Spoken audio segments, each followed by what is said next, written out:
Olá, tudo bem com você? Eu sou Silvia Spolidoro e esse é o podcast Bora Falar? Aquele papo que você gosta de ter depois de assistir a um bom filme ou uma boa série. Então aqui você encontra dicas sobre o audiovisual e uma ótima resenha. Hoje a gente vai falar sobre um filme necessário, que faz a gente pensar, repensar, se envergonhar e entender o quão o ser humano precisa evoluir. O nome do filme é Histórias Cruzadas. Não é um filme atual, mas ele infelizmente continua atual, sim. Está disponível na Disney Plus e você fica agora com o trailer. Lembrando que aqui tem spoiler, senão eu não consigo resenhar. Fica com o trailer, eu te espero já já. Sorry I'm late. We didn't ever think you'd leave Ole Miss. It does take 4 years, Jolene. I got a job today, writing for the Jackson Journal. Great. You can write my obituary. Charlotte Phelan, dead. Her daughter, still single. Does this dress look handmade? I reckon when you finish it won't. Thank you.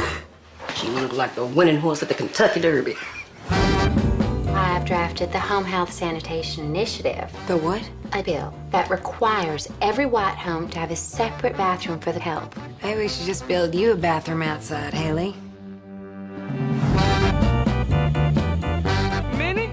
Hey, Abilene. Hey, Minnie. These women raise white children. We love them, and they love us, but they can't even use the toilets in our houses. Minnie, are you in there?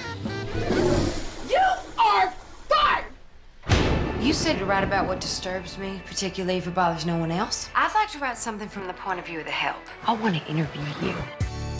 No maid is ever going to tell you the truth. That's a hell of a risk to take in Jackson, Mississippi. Courage isn't just about being brave. It's about overcoming fear and daring to do what is right for your fellow man. What changed your mind? God. And Miss Haley Holbrook. I'm gonna help with your stories. We all are. Y'all brought me into this, but I'm gonna finish it. Have you lost your mind? No, ma'am, but you about to. It's quite scandalous. Sounds like Jackson, if you ask me.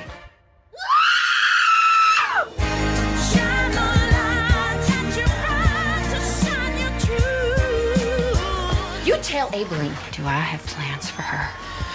You a godless woman.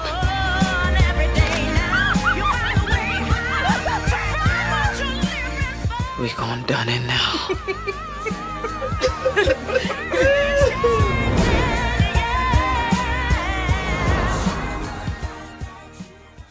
Gente, esse filme ele mexe, ele remete, ele emociona, que coisa mais linda. E hoje eu tô aqui, você já sabe, eu tiro o óculos porque eu enxergo muito bem de perto.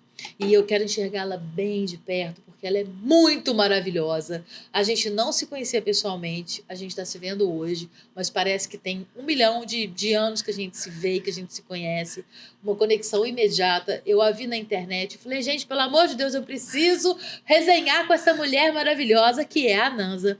Ela é escritora, vai anotando aí, pra você não perder nada. Ela é escritora, ela é filósofa, ela é palestrante antirracista, ela é consultora étnico-racial e mestre de cerimônias. E assim, quando ela não está fazendo nada, que eu não sei quando acontece, ela assiste filmes e dá dicas. Sou maravilhosa! Seja muito bem-vinda aqui! Que prazer te ter. Obrigada, o prazer é meu. Que bom que a gente conseguiu. O universo faz isso. Faz isso. E é tão maravilhoso. E o universo daqui, que é o universo do audiovisual, a arte imita a vida imita a arte. Uhum. Então eu já começo te perguntando por que, apesar de ser óbvio, por que você indicou esse filme? Histórias Cruzadas. Tá bom, Silvia, primeiro eu queria te agradecer pelo convite. Eu tô muito feliz de estar aqui com você. Falar, meu amor, é meu oxigênio. Eu adoro falar. Só que a gente vai sair daqui amanhã, hein, produção? Tá todo mundo apavorado Tô apavorado, aqui, que a gente ficou meia hora só falando, gente. Silvia, na verdade, eu fiquei muito na dúvida quando você me convidou, porque tinha muitos filmes e muitas obras, né, que a gente podia ficar resenhando aqui o resto do ano. Mas Histórias Cruzadas, de fato, é um dos meus filmes favoritos da vida. Primeiro, porque é o tema que eu estudo, que eu pesquiso, que eu palestro, né? e que eu fomento a reflexão. Então, tem isso. E depois que eu pensei, cara, a gente já tá no nome, né? As histórias das pessoas pretas nesse país se cruzam, né? É um filme muito forte, é um filme que resume ali a vida do negro, obviamente num outro contexto cultural, né? Não aqui nos Estados Unidos, mas que tem muitas camadas pra gente conversar, é muito rico. E eu falei, cara, esse filme, embora muito duro, é um filme que pode nos ensinar muito, que a gente tem muita coisa pra falar acerca das cenas, né, e da temática que é impressa ali naquele momento da cena. Então, acho que vai ser um papo bom e difícil. Com certeza. Você sabe, assim, assistindo o filme, eu já tinha assistido esse filme anos atrás. Esse filme, pessoal, só para vocês saberem, ele estreou no dia 3 de fevereiro de 2012 no cinema. Ele é um drama com a direção de Tate Taylor, o roteiro da Tate Taylor também.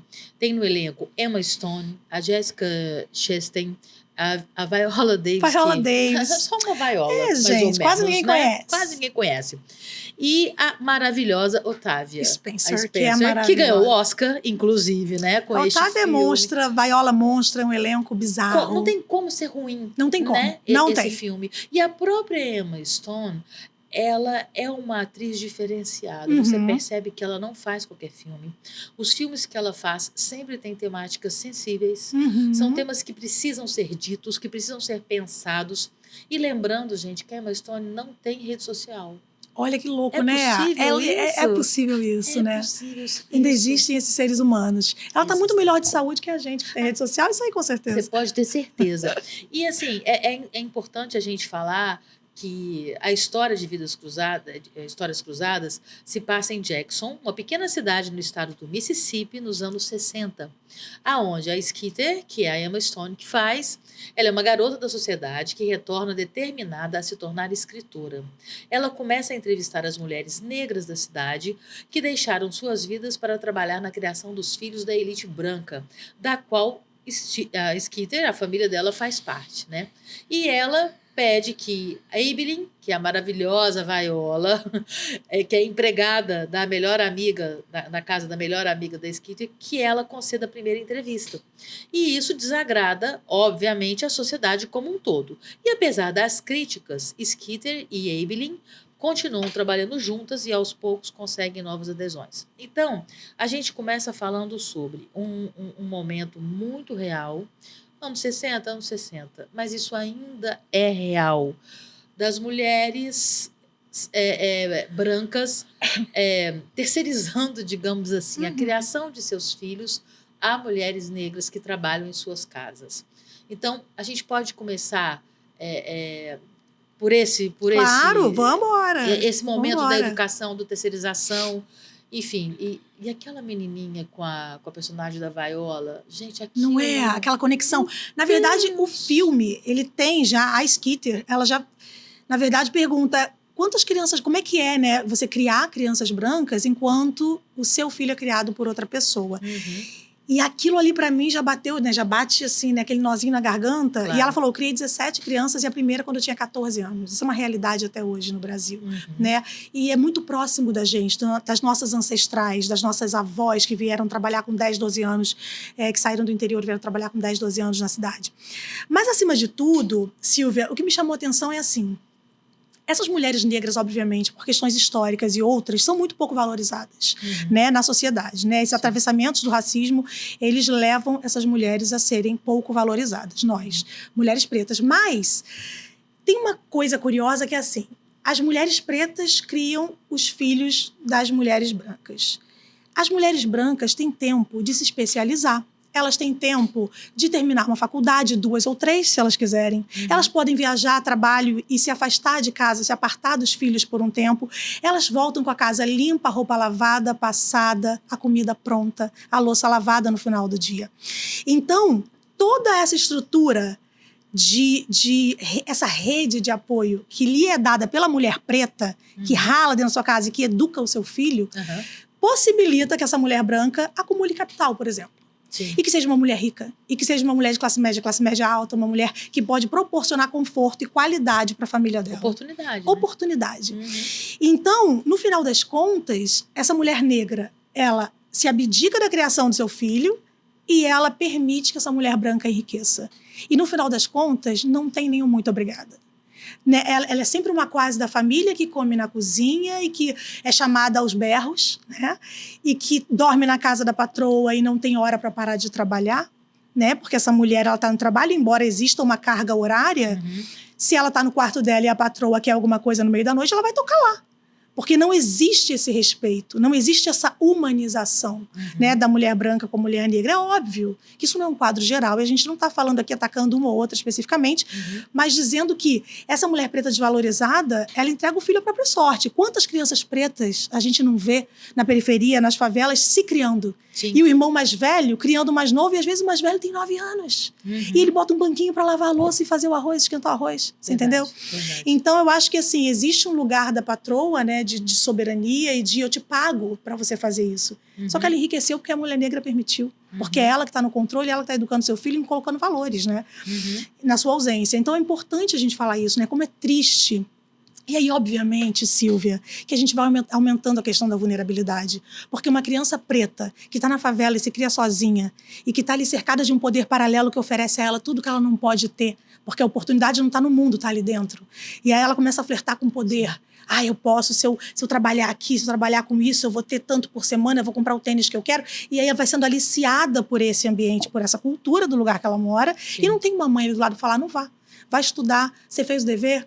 Como é que tá? Você comeu? Porque ela está fazendo isso com a filha da patroa para a patroa enriquecer. Então, a gente acaba tendo muitas crianças pretas muito novas aliciadas ao crime, ao tráfico, né? Uma vida desviada, né? De transgressão. E uma mãe que chora por uma perda, né, precoce do seu filho, porque ela estava criando uma outra criança que não é dela. Então, a gente precisa olhar para isso, né? Olhar para essa estrutura de trabalho. Dormir na casa do patrão nunca é saudável, embora às vezes morem muito longe, né? Como é que a gente pode gerar uma qualidade de vida para essas mulheres pretas, né? E garantir os seus direitos, garantir que elas possam estar com a família, não é verdade? Então, acho que isso me pegou muito, assim. Ela falou que criou 17 crianças e o dela nem mais ali estava, né? Exatamente, porque infelizmente ela perdeu o filho, né? E tem um detalhe também que é, assim, eu não tenho nem qualificação, aonde essa sociedade constrói, propõe e passa a fazer a construção de banheiros na parte externa da casa para o uso dessas mulheres que trabalham nas casas, as mulheres negras usarem um banheiro separado. Não podem usar o meu banheiro, você usou o meu banheiro. A outra foi demitida, a que criou, porque a Emma Stone, a personagem dela, né, a Skeeter, ela também, obviamente, foi criada por uma mulher preta. E ela descobre depois, lá no meio do filme, que a mãe demitiu a mulher. Por quê? Porque a mãe foi chamada para ser presidente de essa comissão de mulheres e ela estava oferecendo um almoço na casa dela. A filha dessa senhora que prestava serviço para ela tinha chegado antecipadamente para uma visita à mãe e ela falou, não, você vai passar pela porta dos fundos, alguma coisa assim, e essa moça peita e entra naquela casa, né? Não tinha nada demais ela entrar na casa. E aí essa atitude da filha fez com que a mãe demitisse a mulher que criou a filha dela, né? Que dedicou uma vida à família dela, né? Exatamente. Então, assim, e a questão do banheiro, isso é chocante. Isso é chocante. É chocante. Falar de doença e falar de... Gente, é o que eu tô te falando, eu não sei nem te dizer. Assim, Silvia, a gente até hoje briga. A nossa luta, ela é uma luta muito injusta, obviamente, mas, acima de tudo, muito cansativa e despendia muita energia da gente, porque até hoje a gente briga por humanidade. O negro está brigando por uma igualdade, né? Por uma dignidade, por novas oportunidades, mas, acima de tudo, por humanidade. Porque a vida negra ainda não importa. A vida negra ainda não importa. Isso a gente vê refletido nas estatísticas, Silvia. A gente vê quando uma mulher negra recebe menos cirurgia, porque é considerada uma mulher forte, quando uma mulher negra sofre mais violência obstétrica do que a mulher branca, né? Quando ela tem maior índice de negligência médica, por exemplo. e aí passa menos tempo no consultório. Normalmente as consultas de pessoas pretas são consultas mais curtas. E isso não é um mero acaso, né? A vida negra não importa. Então a gente ainda briga por humanidade. Se a gente tem várias dinâmicas na internet, vídeos viralizados de que, por exemplo, a gente tem um vídeo que viralizou há muito tempo, mas que ele voltou recentemente. São 2 crianças, uma branca e uma preta. E aí 6 anos mais ou menos. Aí botam essas crianças no centro da cidade. Aqui, no Brasil, né? No centro da cidade. E aí botam uma criancinha branca ali parada sozinha. Uma dinâmica social. Vamos ver o que acontece. E essa criança é abordada a todo momento. Cadê a sua mãe? Né? Como pode, né? Ela tá aqui sozinha. Ela tá no lugar errado, ela tá fazendo o quê? Né? E aí ela tá deslocada ali. Para a sociedade, isso não é natural. Não é como uma criança branca, lourinha, tá ali parada na rua sozinha. Então, há uma comoção, uma preocupação da sociedade em achar o responsável dessa criança e colocar essa criança num lugar seguro. E aí, logo depois, obviamente, num contraponto, trazem uma criança negra pro mesmo local. Sim. E as pessoas passam.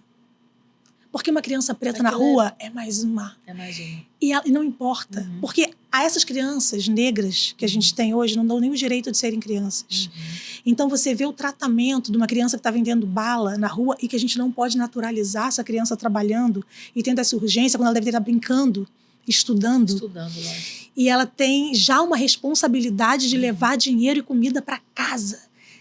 Cadê a infância dessa criança? Então você quase adultiza. Eu acho que nem existe essa palavra, se não existir, eu estou inventando. Mas você traz essa criança para um universo que não é o dela e você cobra dela algo que ela não pode te dar porque ela não tem maturidade, ela não tem experiência. Então, é uma responsabilidade quando, na verdade, ela está estudando. Sim. Então, essa criança negra, quando ninguém aborda, a gente entende que a situação de vulnerabilidade das pessoas pretas ela é extremamente naturalizada nessa sociedade. Né? E que essa criança não tem nem o direito de ser criança, ela não tem o direito à segurança que a outra criança branca teve. Né? Então, a gente precisa pensar um pouco sobre isso, sabe? O que está acontecendo com as nossas crianças? Como é que cresce essa criança? Que adulto vira essa criança, né? Quando ela já tem essa responsabilidade, quando ela não pode ser criança e quando ela é hipersexualizada já desde pequena e ela tem que aprender a se defender desde pequena de uma sociedade, né, que violenta, que atravessa todos os dias. Então, ela é espertinha. Ela é uma criança que ela não pode ser só criança e chorar quando o pé dela dói, quando ela toma uma topada, né? Mas ela tem que ser uma criança que fala, o que é? Vou pegar essa pedra e vou te tacar. E ela tem que se defender. Porque é isso ou morre. É isso ou é abusada. É isso ou é violentada. Então ela cresce uma criança violenta que vai ensinar o quê quando ela tiver filho? Para os filhos dela. Então o que a gente está perpetuando na sociedade dentro, né, do nosso povo? Né? O que a sociedade está fazendo com a gente, com a nossa cabeça, com nossas crianças? Que adulto é esse que vai crescer? Né? E eu acho que uma das funções do audiovisual é exatamente essa. É fazer com que a gente veja, não interessa, é uma obra de ficção. É uma obra de ficção que é baseada num livro de uma história real. Então a gente está ali falando, tudo bem, é uma perspectiva de uma mulher branca contando a história de mulheres negras, ok. Inclusive a própria Viola Davis comentou sobre um arrependimento desse filme, que foi esse, assim, a gente tem a perspectiva da branca, a gente não tem a perspectiva da negra, né? E a gente entende que o audiovisual tem essa função, a função de fazer a gente estar aqui agora, falando sobre isso, falando para você que está ouvindo a gente, e que quando assiste esse filme fala, meu Jesus amado, O que eu tô fazendo? Onde eu tô que eu não tô nessa luta? Exatamente. Porque a gente precisa, Silvia. Isso. Você pensa comigo, qual é o cerne, assim, qual é o centro do filme? É essa menina que tem o desejo de ser jornalista, né, Skeeter, e que ela vai na contramão desse racismo, né, que estrutura aquela sociedade naquele momento e vigora até hoje, esse projeto racista. E ela fala, o que estão fazendo essa galera preta? O que é isso, né? Deixa eu ir na contramão disso. E aí precisou de uma voz branca para validar a luta. Sim. Porque o negro não é ouvido, senão não haveria comoção. Como, mas o livro saiu. Banheiro, não podia ir ao banheiro, né? Como é que acontece? E aí, quando os negros foram à rua para protestar contra essa morte do George Floyd, eu lembro que a polícia teve uma reação muito violenta, né? Então já veio batendo, já veio machucando e tudo mais. E aí, pessoas brancas vendo isso, no dia seguinte voltaram às ruas com essas pessoas pretas, lá em Minnesota, para fazerem um cordão de isolamento para as pessoas pretas poderem gritar, sem que a polícia avançasse. Então essas pessoas brancas, elas sabem que nada vai acontecer com elas. Que elas podem endossar essa luta. Sim. Então, a gente precisa de aliado. Eu falo, gente, a gente quer igualdade, mas a gente não quer um novo apartheid, a gente não tá aqui para atacar as pessoas brancas, muito pelo contrário, a gente precisa que estejam com a gente nessa luta. A gente precisa de pessoas brancas conscientes. Isso se faz através do diálogo, isso se faz através do coração. Porque o que eu costumo dizer é, a empatia não é um sentimento inerente ao ser humano. A gente não nasce empático. A gente não nasce sentindo a dor do outro. Porque a gente nasce já com uma predisposição natural a nos defender, a se defender, né? A gente nasce sozinho, a gente morre sozinho, a gente está vivendo aqui nesse lugar, nesse grande show de Truman, né? Que a gente não sabe bem o que a gente está fazendo aqui, vamos achar esse propósito pra gente não enlouquecer, né? Exatamente. Assim, mas a empatia não é inerência. Então a empatia, ela é um sentimento que se constrói. Você se colocar no lugar do outro, você precisa conhecer essa dor, viver essa experiência, né? Eu costumo dizer, a Giovanna Eubank e o Bruno Gagliasso, por exemplo, que são pessoas brancas, privilegiadas, né? E que têm hoje um filho branco depois dos dois que eles adotaram. Mas a situação de racismo com a filha dela, ela nunca se tocaria tão profundamente com uma situação... Não por conta da Giovanna, tá? Acho que qualquer pessoa branca. Sim, é uma crítica bem construtiva do tipo, ela nunca... E o Bruno já falou isso, que ele era racista e desconstruiu. Mas ela nunca se tocaria profundamente a ponto de processar e de brigar se não fosse com a filha dela. Que ela tem um sentimento que importa mais que tudo. Então, ela precisou desse lugar, né? De mãe de uma pessoa preta para entender a dor. Então, assim... É difícil se colocar no lugar do outro quando a gente está no mundo para se proteger e para ganhar as nossas vantagens. Mas é importante.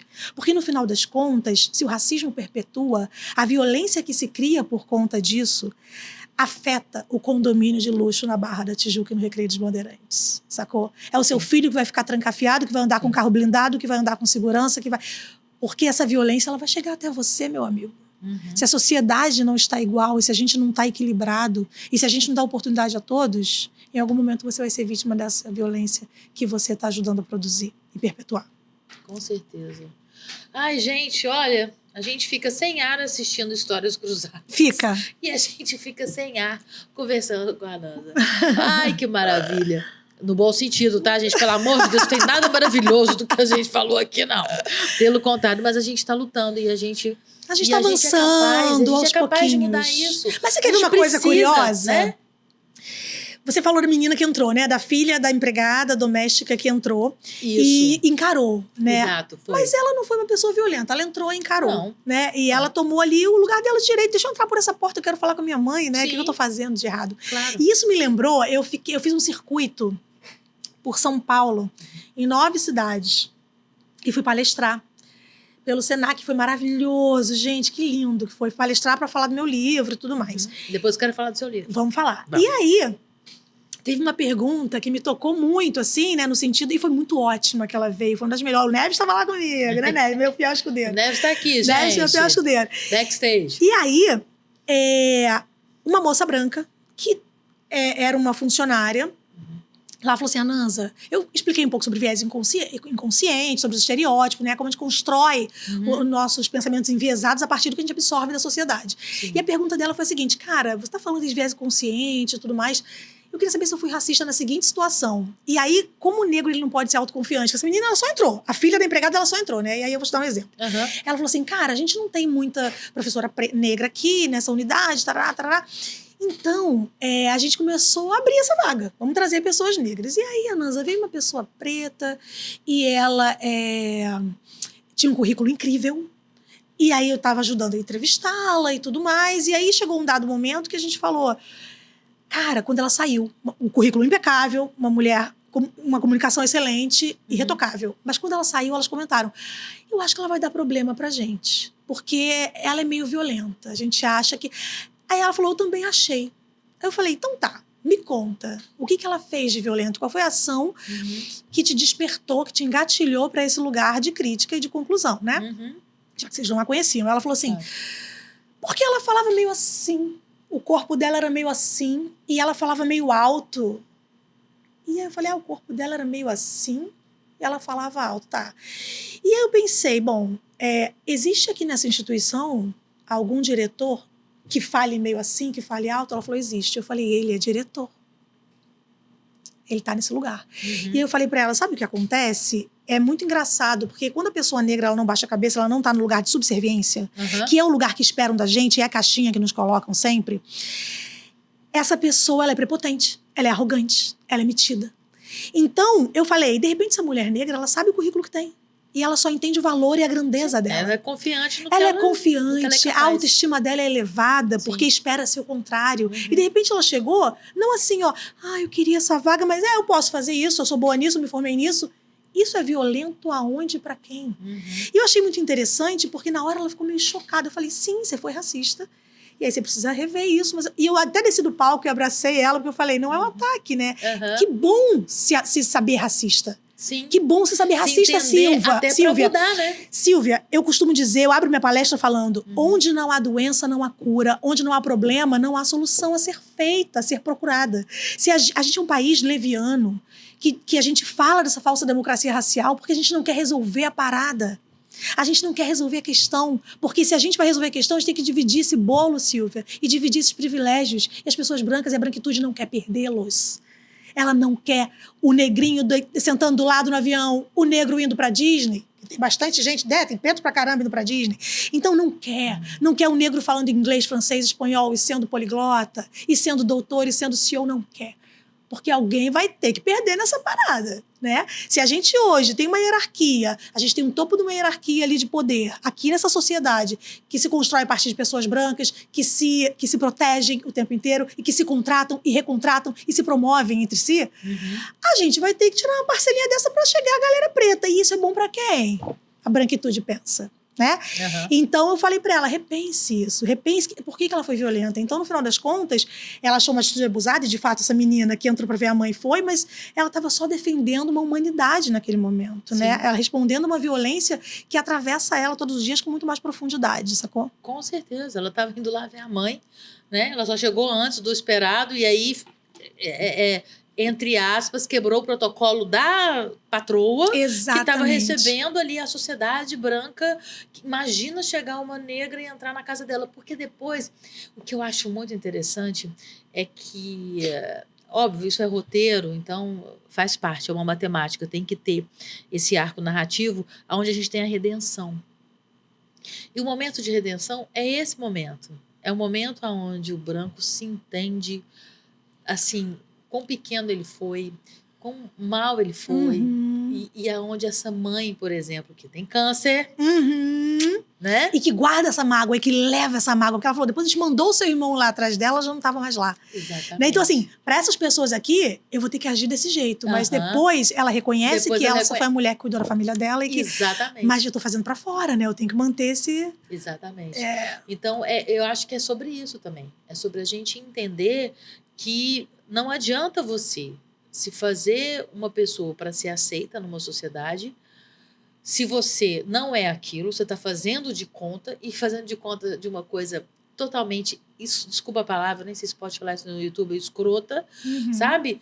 E depois você ir lá e ser quem você é. Não. Você é aquela pessoa que fez aquilo. Que fez aquilo. Aquilo também é você. Não aquela que tá correndo. Talvez você não seja, né? Você é tudo, exatamente. Né? É uma das suas sombras. Talvez você não seja só isso, porque ninguém é só uma coisa, só só bom, exatamente, só mal. São várias camadas. Mas você é também. E lidar com as sombras é difícil pra caramba, né? Difícil pra caramba. Mas uma coisa no filme que me chamou a atenção, nem sei se você vai ter uma pergunta relacionada a isso, é logo na primeira cena. O filme, ele abre com a Abilene, que é a personagem da Viola Davis, sendo entrevistada, e ela fala assim, você sabia que você ia ser doméstica? Eu não sei se você sabe, inclusive eu preciso dar meu livro, eu esqueci de trazer. Ai, meu Deus arrasada, eu esqueci de trazer. Me perdoa. Eu vou cobrar. Cobra. E a minha avó era doméstica, analfabeta, né? Minha avó Batista, mãe da minha mãe. Então, ele me engatilhou muito nesse lugar, de saber que minha avó, ela engoliu muito, ela foi muito humilhada para que minha mãe pudesse ter o direito de estudar e ter uma vida melhor que a dela. Sim. E a gente ir progredindo nas nossas gerações futuras, né? E... Você sabe que eu lembro que eu ia trabalhar com minha avó e tal, e aí ela não queria que a gente fosse muito pra sala, né? A cozinha era o lugar em que a gente podia estar. E que pra gente, pro negro, a cozinha é um lugar de acolhimento, é um lugar de receber, de cozinhar, de alegria, de falar, né? Então a cozinha, ela não é esse curral, esse lugar estreito, né? E limitante, muito pelo contrário. Isso nas comunidades pretas em geral, nos quilombos, né? Nego Bispo falava muito disso, né? No livro dele, que a cozinha era o lugar em que as pessoas entravam pela cozinha justamente porque ali estavam as mulheres cozinhando e sendo felizes. O melhor lugar da casa é a cozinha. O melhor lugar da casa é a cozinha, né? Que alimenta pra gente se manter vivo. Exatamente. Mas que a gente sabe que na nossa sociedade é bastante diferente. E aí ela fala assim, você sabia que você ia ser doméstica? E aí ela fala que sim. E aquilo me chamou a atenção, porque no final das contas, ela fala, minha avó foi empregada e a minha bisavó foi... A minha mãe foi empregada e a minha avó foi escrava doméstica. E aí quando ela traz de eu sabia que eu ia ser isso, é um lugar muito triste, porque até hoje a gente está reensinando, a gente está ensinando de novo os negros a sonharem. A gente não se vê no direito de sonhar e pensar alto. A gente não consegue, porque é óbvio, né? A gente reflete o que a sociedade nos conta. Então, quando a gente não se vê nos espaços, quando a gente não tem representatividade, a gente não consegue se pensar ali. Então, a gente agradece o que a gente tem. Sendo desse tamanho assim, e a gente não consegue sonhar. Então parece que a gente está condenado a ser o que a sociedade quer e estar nesse lugar de servidão. Sim. E aí tem isso nessa primeira cena que eu falo, caramba, né? Como a gente ainda tem muito para caminhar dentro da gente, desconstruir tantas coisas e reconstruir essa autoestima. E aí logo depois, lá pro meio do filme, a Minnie, que é a personagem da Octavia Spencer, ela... Maravilhosa. Ela tá ali, ela perdeu o emprego e ela tá ali ensinando a filha dela como se portar para não ser demitida, para ser uma funcionária excepcional, excelente. Para não ser insolente. Não seja insolente. E aí, quando ela começa, não faça isso, não faça aquilo, não coma isso, não use a mesma colher se for provar a comida, não sei o quê. Eu falei, caraca, né? É isso que ela pode ensinar para a filha dela, porque o que mais, né? E nunca foi nessa sociedade, Silvia, sobre talento. Nunca foi sobre intelecto, sempre foi sobre oportunidade.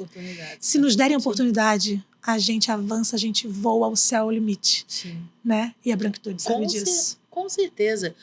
E é isso aí. A luta tem que ser essa e a gente tá aqui para dar a mão e lutar. Porque a gente tem que lutar. A gente está indo. Com certeza.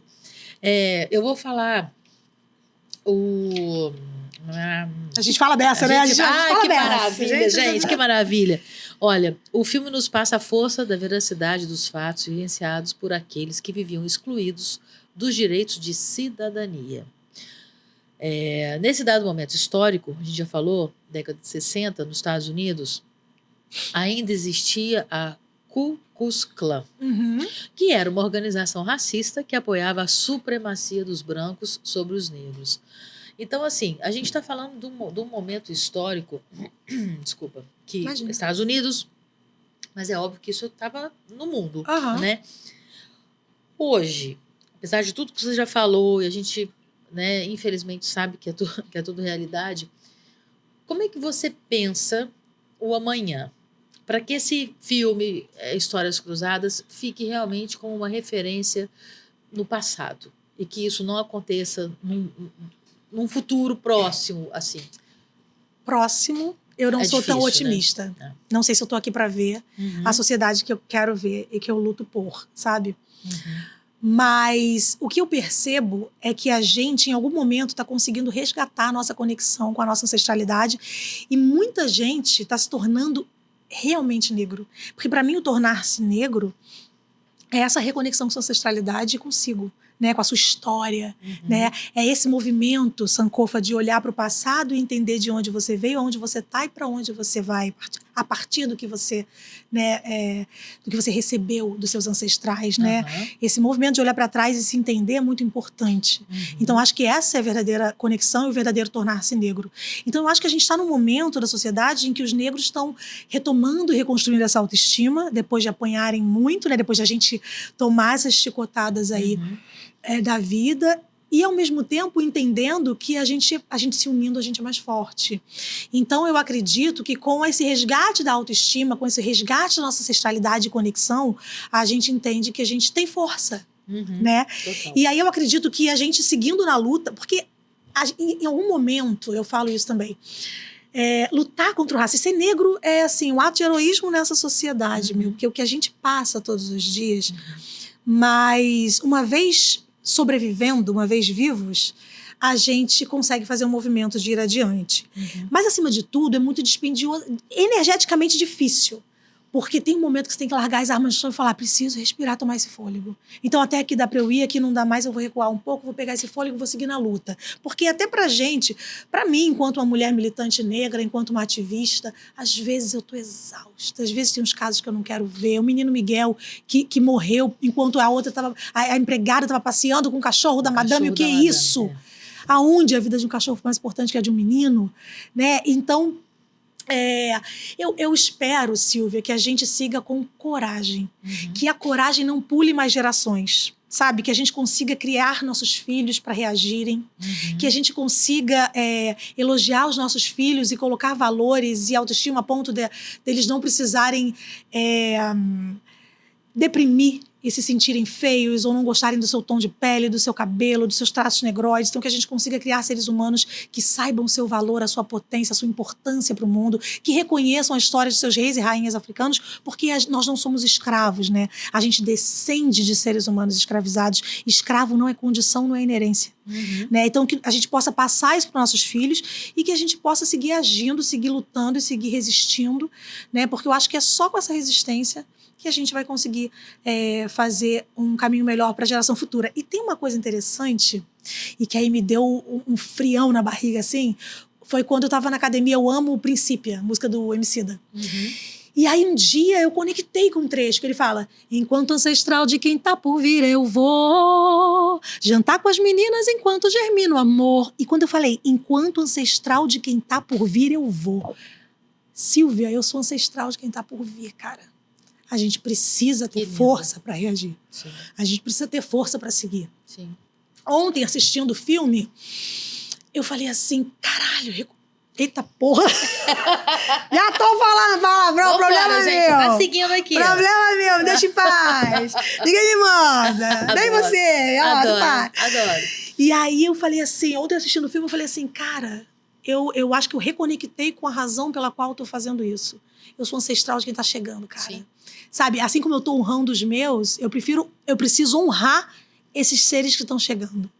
Né, mutuamente. É um toma lá da cá, né? É um caminho de duas vias. E eu falei, que mundo eu quero entregar para essas crianças pretas? Eu não quero que passem pelo que eu passei, pela melancolia que eu passei na escola. Né? Eu era uma criança melancólica, que falava pouco, que cresceu cheia das questões, que foi se reconhecer negra com 34 anos, hoje quase fazendo 41, mas muito tarde. Porque ser negro dói. Ser negro é difícil. Então eu não queria saber dessa luta. Eu queria sair vivendo. Eu não queria pensar sobre isso porque me doía, por tudo que eu tinha passado na vida. Então eu quero entregar um mundo melhor para essas crianças. E aí, enquanto ancestral dessas crianças estão chegando, eu preciso ir, sabe? Não dá para parar, mano. E aí, olhando esse filme ontem, né, e reconectando, eu falei, entendi porque eu tô fazendo isso. E porque eu não posso parar. E tem que ser forte. E tem que aguentar, sabe? É isso, assim. É isso, que maravilha, gente. Não tem como não se emocionar. E você não pode deixar de assistir Histórias Cruzadas. Não está pode. na Disney Plus. É necessário. Assistam. É necessário para você se enxergar. Qual é o seu personagem ali? Aonde, de que lado você tá? E se você tá do outro lado, você perceba, sabe? Tá na hora de você mudar de lado. Aliás, já passou da hora, mas ok, estamos falando do agora. Ai. Bom, eu vou fazer com você aqui um quadro que a gente tem novo, que a Vivi que tá ali vigiando a gente da produção, propôs. Eu acho muito legal que ele é assim... Bora falar rápido? E bora! Bora! Vai! Será que a gente consegue falar rápido? Adoro! O duro é a gente conseguir falar rápido. Bom, sobre você. Eu queria que você me dissesse isso ou aquilo, tá? Respostas rápidas. Se você pudesse entrevistar uma personagem do filme, quem escolheria? A Viola, a Evelyn ou a Minnie? A Evelyn. A Evelyn. Se você estivesse no lugar da Skeeter, como publicaria a história das empregadas domésticas? Em um livro, como no filme, ou em um documentário audiovisual? Em um livro. Para um jantar especial, qual prato da Minnie você gostaria de provar? Um frango frito, famoso no filme, que dá até água na boca, ou uma torta, mas sem aquela surpresinha desagradável. Deixa aquilo, eu choro de... Aquilo ali dá um alívio na alma, né? Você fala, ai, graças a Deus, garota. Gente, mas aquilo Minha é garota. muito sensacional. Gente, ela simplesmente faz uma torta de chocolate deliciosa e leva pra ex-patroa, que é a vilã daquele. nojenta. Ela é representatividade negativa de tudo que existe numa sociedade. No ser humano, pegaram e botaram naquela personagem. É o que não né? ser, né? Não É o seja que não, isso. não seja isso, é aquela criatura. Né? E ela coloca um tempero especial. Não vou dar esse spoiler, Esse spoiler é bom de segurar. Você tem que assistir pra ver o que ela apronta com a patroa. E nessa hora você se sente assim, meu Deus, ela vingou. Ai, ela graças vingou. a Deus. É muito maravilhoso. Muito. Bom, me fala um pouco sobre o seu eu não filme. respondi. Eu Fala. acho que eu escolho a torta. Desculpa. Eu sou esperta. Tá ligada. Daqui a pouco podcast, né? Estamos de olho aqui pra fazer um podcast. É isso aí. dela. Olha, bom, o seu livro, Ainda Estamos Aqui, uma breve parte da nossa história negra, né? Eu achei tão interessante quando você fala que a gente precisa informar para transformar. Perfeito. E você também diz, abre aspas, a cor da sua pele não vai te tirar direitos e oportunidades.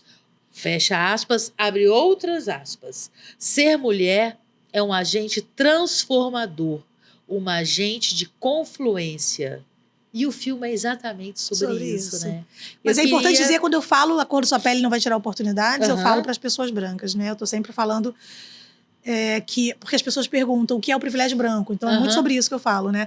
O privilégio branco nunca é só sobre o dinheiro. Porque quando a gente fala de privilégio branco, é importante dizer, as pessoas acham que é justamente, mas eu não tenho dinheiro, minha família ralou muito para chegar onde chegou, né? Nós fomos pobres, a gente é pobre, somos brancos, somos pobres. O privilégio branco trata-se de como a sociedade te vê de privilegia dentro de um sistema que tira o direito de outros. Então, porque você é branco, você não vai ser parado pela polícia e tomar um tapa na sua cara sem ter feito nada. Porque você é branco, você não vai entrar numa loja de departamento e vai ser seguido pelo segurança porque ele acha que você vai roubar alguma coisa. Sim. Porque você é branco, alguém vai dizer que você não tem boa aparência e não vai te dar a vaga de emprego, mesmo você sendo competente e capaz.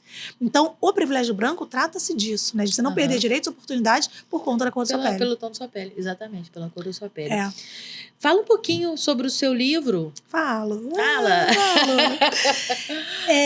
Esse livro ele veio num processo de autocura também. E eu fui entender isso muito depois, né? Ele foi escrito na pandemia, em 2 meses. Eu sentei na pandemia e escrevi em 2 meses. E ele é um livro que fala de forma muito fluida, sabe? E muito didática. Porque eu sou formada em filosofia, né? Com licenciatura em filosofia. Eu entendo desse meio acadêmico, mas também entendo que a gente ainda precisa ser didático porque a gente precisa falar com os nossos. E nós não somos maioria na academia, nós não somos maioria que estão lá dentro canetando ou produzindo conhecimento, infelizmente, né, por questões de oportunidade. Então, eu pensei muito na minha avó. Ela era uma pessoa muitíssimo inteligente, mas era analfabeta e, às vezes, tinha alguma limitação em algumas questões, né, de entendimento mesmo. Então, eu falei, eu quero escrever um livro que a tiazinha ali, ó, do cachorro-quente, analfabeta, que levanta todo dia 4h30 da manhã, que não tem esse discernimento, né, do que se trata esse projeto racista, do que ela sofre. Às vezes, nem se pensa, né, nesse processo, porque tem outra urgência que é trabalhar, vender e levar o dinheiro para casa. Eu falei, eu quero que a tiazinha entenda. Eu quero que a senhorinha lá da comunidade, da periferia, uma senhorinha que não estudou, não teve a possibilidade de pensar sobre isso, que ela entenda. Então eu queria, na verdade, é uma injeção de ânimo e de autoestima nas pessoas negras também. Olha aqui a nossa história, olha como a gente é grandão, olha como é que a gente passou, a gente levantou esse país, Silvia. Sim. A gente passou por todos os ciclos da economia, café, cana, extração de ouro, algodão. Nós fomos o povo que trouxe tecnologia para cá, viemos escravizados, sequestrados, e a gente trouxe tecnologia para levantar o Brasil. Né? Os povos originários já estavam aqui, então o Brasil não foi descoberto, porque os indígenas já estavam cuidando bem da nossa terra. E quando a gente veio escravizado, a gente trouxe tecnologia para o desenvolvimento desse país.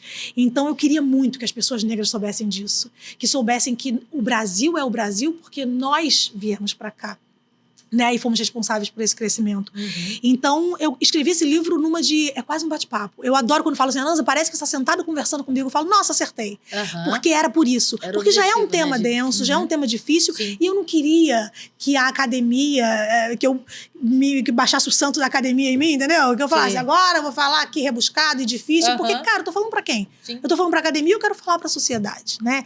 Então, assim, acho importante ter academia, a gente constrói, a gente promove conhecimento, né? A gente desenvolve conhecimento, embora ainda exista o epistemicídio que nos tira os nomes, nos tira as assinaturas, né? Dos livros e das conclusões, né? Das teorias, das grandes teorias.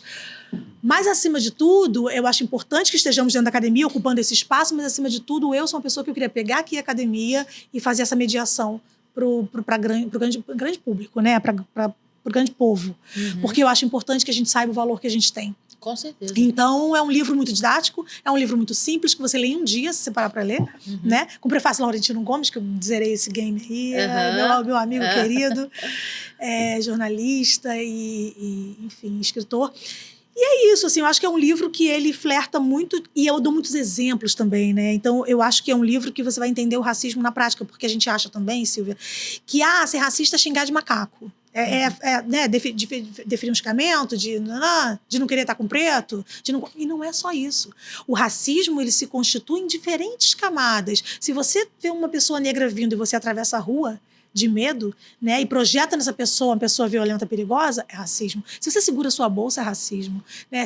Então, são tantas atitudes que levam a você ser uma pessoa racista e é importante, eu digo para vocês, pessoas brancas que assistem esse programa nesse momento, se reconheçam racistas. O problema é quando você esconde isso de você. Porque, foi o que eu falei, onde não há cura, não há possibilidade onde não há doença, não há possibilidade de cura. Onde não há problema, não há possibilidade de solução. Então, agora eu falo diretamente com você que está assistindo esse programa, sabe? Se reconheça racista, porque eu acho que é um ato de excelência, um ato nobre para que a gente possa, sim, caminhar junto e conseguir achar o caminho numa sociedade mais justa e mais igual. Perfeito. Então, mais uma vez, o livro da Nanza se chama Ainda Estamos Aqui. Uma breve parte na nossa história negra. Aonde as pessoas podem encontrar para comprar? Tem pela na internet? Amazon. Okay. Tem na Amazon. Okay. A gente tem também algumas unidades da Livraria da Travessa, físico, Perfeito. Mas normalmente acaba rápido. Porque eu sou uma pessoa bombada. Adoro, gente. A gente manda pouco, na verdade, acaba rápido. É a bombadinha da estrela. Mas isso aí.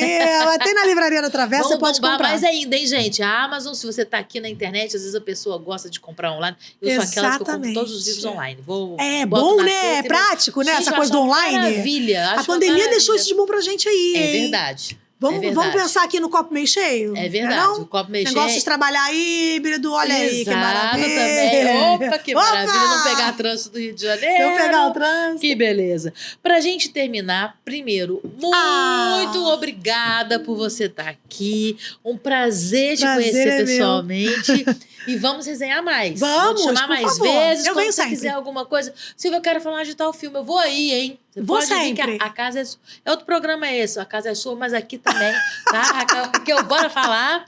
E para terminar, para fechar aqui, passar a régua na conta, por que eu devo assistir o filme Histórias Cruzadas?